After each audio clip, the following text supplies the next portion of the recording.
কলকাতা টিভির পর্দায় আপনাদেরকে সকলকে স্বাগত। আমি পূজালি রয়েছে আপনাদের সঙ্গেই।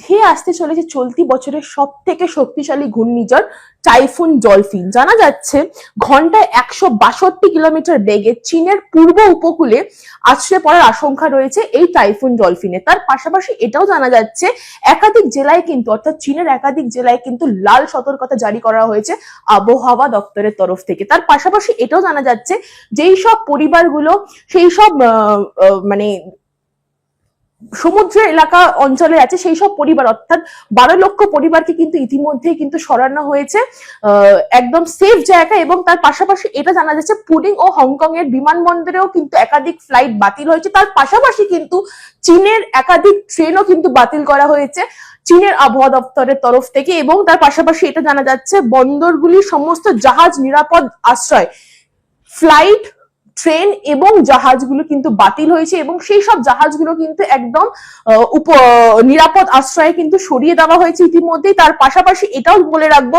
আগামী কয়েকদিন 200 থেকে 400 মিলিমিটার পর্যন্ত মুষলধারে বৃষ্টির আশঙ্কা জারি হয়েছে চীনের উপকূল এলাকাগুলোতে এবং 50,000-এরও বেশি ঘর বাড়ি বিদ্যুৎহীন হয়ে পড়েছে ইতিমধ্যেই।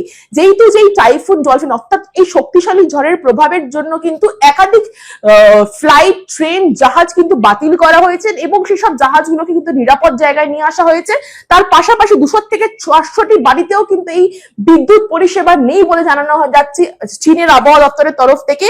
এবং পরিস্থিতি মোকাবিলায় যা জানা যাচ্ছে প্রদেশ এই যে ঘূর্ণিঝড় আসতে চলেছে তার জন্য কিন্তু তারা যত সম্ভব এইসব ফোর্স অ্যালটমেন্ট করা হয়েছে, যেখান থেকে কিন্তু কোনো দুঃসংবাদ বা দুশ্চিন্তা যাতে না হয় বা কোনো মানুষজন কিন্তু এই বিপর্যস্ত অবস্থায় না পড়ার জন্যই কিন্তু এই ফোর্স অ্যালটমেন্ট করা হয়েছে চীনের তরফ থেকে। তার পাশাপাশি এটাও আমি বলে রাখবো এই যেসব পাহাড় এলাকাগুলো রয়েছে তার সাথে কিন্তু ধস নামার পরিস্থিতিও আশ্রে পড়তে পারে। তার জন্য কিন্তু জরুরি কোনো কাজ ছাড়া কিন্তু চীনের কোনো যেসব জায়গায় লাল সতর্কতা বার্তা জারি রয়েছে সেই সব জায়গায় কিন্তু যেতে না করা হচ্ছে বারংবার।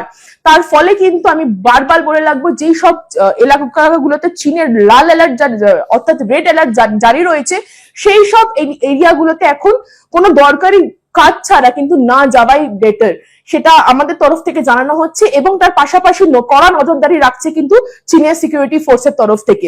এই সব তথ্য জানতে চোখ রাখুন কলকাতা টিভির পর্দায় রাত দিন 7 দিন।